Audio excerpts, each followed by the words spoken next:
Hariom everyone, welcome to my channel fuel your wellness. आज हम कर्मा के टॉपिक पे आज हम चर्चा करेंगे। तो हमने बहुत बार ऐसा सुना है कि सब बोलते हैं ऐसे है, अरे यार अच्छे कर्म करो। मम्मी पापा बच्चे को बोलेंगे अच्छे कर्म कर तभी तेरा फ्यूचर अच्छा होगा। एंड हम लोग इस कॉन्सेप्ट को बहुत बार सुनते आ रहे हैं। अच्छे कर्म, हमें पता है कि हमें अच्छा काम करना चाहिए, किसी को हमें दुख दर्द नहीं देना चाहिए, we all know that. But हम क्या एक्चुअली करते हैं ये आपको भी पता है और ये मुझे भी पता है।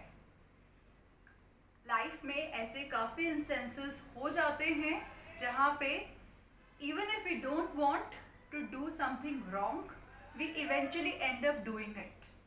सो वो चीज़ होती रहती है because we are like born in this like material world. तो वो गुड कर्मा और बैड कर्मा वाला जो हमारा साइकिल है ना, वो चलता रहेगा। इवेंचुअली हमें क्या करना है, we have to move beyond the cycle of good karma and bad karma. Bad karma भी हमें पता है कि अगर जब हम गलत काम करते हैं, जब हम किसी को दुख दर्द देते हैं, even if we think negative about someone, that itself is like a bad karma. तो आपको क्या करना चाहिए, क्या आपको आपका गुड कर्मा का लेवल इतना होना चाहिए, बैड कर्मा आपको खत्म करने हैं, आपको इस लेवल पे रहना है, और you want to move to a very higher stage जहाँ पे गुड कर्मा बैड कर्मा का कोई सिस्टम ही नहीं है। और वो कब होगा, when your soul will be liberated from the cycle of birth and death. Because जब हमारी मृत्यु होती है तो क्या होता है, it all depends on again karma का फंडा आ गया इसमें भी दोबारा, कि जो हमने अपनी पास्ट लाइफ में जो भी हमने कर्मास करे होते हैं उन सब का खाता जो है वो खुलता है बाबा जी, गुरु जी, भगवान के सामने। एंड उसके हिसाब से हमारा नेक्स्ट लाइफ जो है वो प्री डिटरमाइन होता है। उस नेक्स्ट लाइफ में जो हमें मिलेगी, it can be again in the form of a human, it can be like you can be degrade into a lower species, और अगर हमारे बहुत ही कर्मास अच्छे हैं, we can even be liberated from that cycle, और we can go into a higher cycle जिसमें we can live with the देवतास।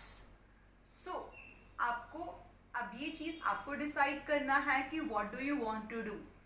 ये चीज़ मैंने पहले भी अपने वीडियोस में रिपीट कर रखी है कि हमारा मेन मोटिव इस दुनिया में आने का, it is not to enjoy, it is not to travel across different parts of the world, it is not to do the things which we eventually end up doing most of the time.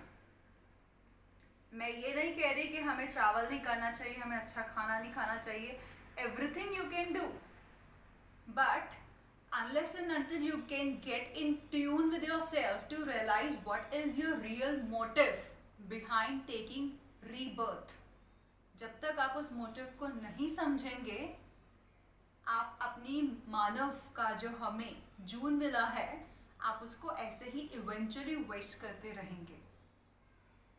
And one of the ways by which we can go beyond, we can get rid of the bad sanskaras और we can get rid of the bad karmas is meditation. So अभी तक अगर आपने meditate करना नहीं start किया, why not try it now? Try it and let me know in the comment section how beneficial it is for you now at this stage, इतना ज्ञान या फिर कर्मा की नॉलेज को जानने के बाद। उससे रिलेटेड अगर आपको क्वेश्चंस चाहिए तो आप प्लीज़ मेरे चैनल पे फिल्पी अवेयरनेस पे आप लिख सकते हैं। And one more information I would like to give you is that now YouTube में मेरे वीडियोस के साथ साथ in the community tab there is also an option where you can read the articles. I would also be sharing the pictures, the yoga postures as well. I am also active on my Instagram channel by the name of Filpy Wellness. So would request you, अगर आप Instagram में नहीं हैं तो please आ जाएं, ताकि आपको योगा का जो फिजिकल postures वाला एस्पेक्ट है, जिसकी इतनी चर्चा मैं अपने चैनल में नहीं करती हूँ, उसकी आपको थोड़ी सी झलक इंस्टाग्राम में दिख जाए। प्लस इंस्टाग्राम में there would be many more things that I would be doing which I am not doing in my YouTube. इसी जानकारी के साथ मैं इस वीडियो को समाप्त करती हूँ।